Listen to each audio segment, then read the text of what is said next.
l'animation de la communauté. Quels sont les enjeux clés pour toi d'une communauté? Alors, les enjeux, en tout cas, de l'animation. De l'animation.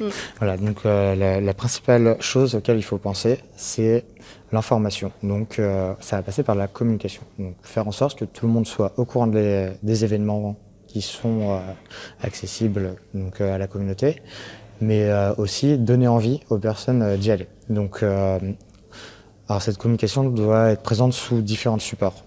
Ça peut être des supports digitaux, donc nous on a une newsletter par exemple. On a des groupes fermés, Slack, qui permettent à tout le monde de discuter et prendre connaissance des événements. Il faut des supports physiques. On a un tableau noir sur lequel on écrit les principaux événements afin que en fait, chacun, en entrant dans l'espace, puisse voir il y a ça cette semaine.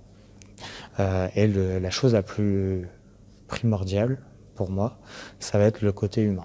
En fait, je vais aller voir chaque personne individuellement pour leur présenter l'événement et pour leur donner envie d'y aller aussi. Donc, je vais pouvoir leur présenter exactement comment l'événement va se passer et justement leur faire une présentation personnalisée, on va dire. Oui, en fait, je vais refaire le lien avec ce que tu disais tout au départ, c'est-à-dire que ce rôle de référent que tu occupes, c'est aussi la connaissance plus fine que tu as de chaque personne qui est présente. Et du coup, tu vas pouvoir adapter ce que tu dis en fonction de ce que tu connais, du besoin ou de ce qui pourrait être intéressant pour cette personne, c'est ça? C'est exactement ça. C'est vraiment primordial de connaître les personnes. Ça va nous aider beaucoup, en tout cas, ça m'aide beaucoup dans mon travail. Ça me permet d'adapter mon discours à la personne. Et ça va me permettre de mieux l'intégrer dans la communauté. D'accord. C'est essentiel de voir la communauté en tant qu'une addition de plusieurs individualités. Voilà. D'accord. Et si on vient maintenant sur le type d'événement que vous organisez, tu peux nous détailler un petit peu? Alors oui, complètement. Alors on organise plein d'événements. On va voir donc vivant, voilà, on essaye en tout cas. Et donc on va avoir des événements, on va dire plutôt communautaires, donc collectifs. On organise par exemple un repas 2 fois par mois, dans lequel soit je vais faire appel à un traiteur, soit je vais organiser un atelier sushi. Je vais apprendre aux gens à faire leur propre sushi. Voilà, exactement. Donc c'est d'avoir un petit plus et ça permet en fait d'inclure donc les nouveaux arrivants aussi à cette communauté. Ils vont participer, donc ils vont pas seulement être spectateurs, ils vont par exemple découper des concombres avec la communauté. Voilà, exactement. Et donc ça va leur permettre d'être intégrés plus facilement parce que chacun va vivre la même chose et puis on sort un peu de la sphère du travail. Donc c'est ça qui va être intéressant. Donc ça c'est pour les événements plutôt communautaire, fun.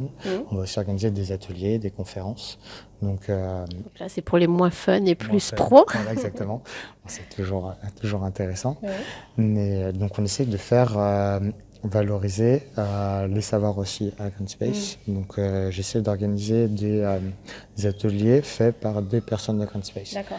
Donc ça permet aux personnes... Excuse-moi, tu expliquais qu'il y a 2 catégories en fait. Il y a ce que vous organisez, ce dont vous êtes à l'initiative, et il y a ceux où tu vas inciter des personnes, des résidents présents à animer et à lancer en fait. Exactement. Alors dès que les personnes sont à l'aise, en fait, elles vont aussi créer leur propre sphère au sein de cette communauté. Donc et vont par exemple inviter certaines personnes à aller prendre un café.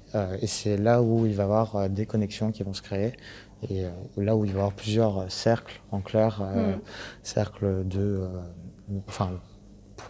cercles de proximité, d'affinité. Soit des affinités entre personnes, soit des affinités thématiques. Exactement. Ça peut être au niveau des professions. Mais ça peut être aussi au niveau du relationnel. Si on a un bon feeling avec quelqu'un, voilà, peut-être on va être plus à même de collaborer avec lui, même si au premier abord, on n'a aucun rapprochement. En fait. Très bien. Est-ce que tu as encore d'autres événements à nous proposer? Par exemple, on va organiser un escape game cette semaine. Donc voilà, le but, c'est donc déjà tout d'abord passer un bon moment. Ça va être aussi de créer du lien. Il y a des personnes qui ne travaillent pas du tout dans la même société, mais qui vont faire équipe pour résoudre justement. L'escape game ayant pour particularité d'être, c'est un peu une action de team building. Exactement. De façon très fun en fait. Voilà, ça permet de voir un peu comment les gens réagissent en groupe.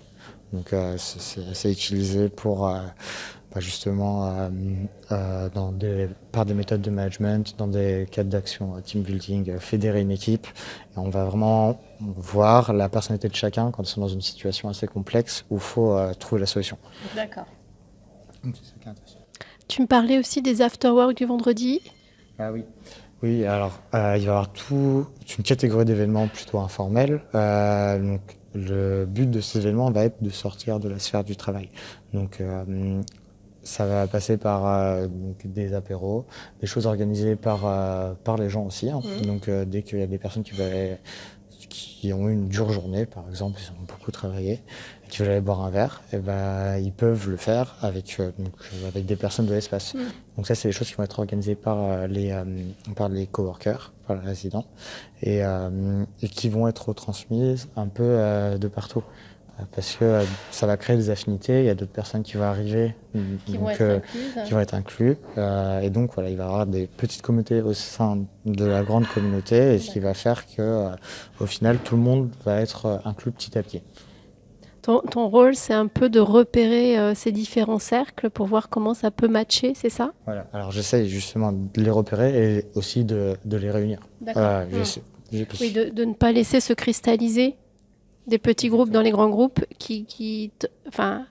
jusqu'au moment où ils pourraient se refermer un petit peu, c'est ça? Exactement, voilà, j'essaie de toujours laisser la porte ouverte, j'essaie d'inclure tout le monde.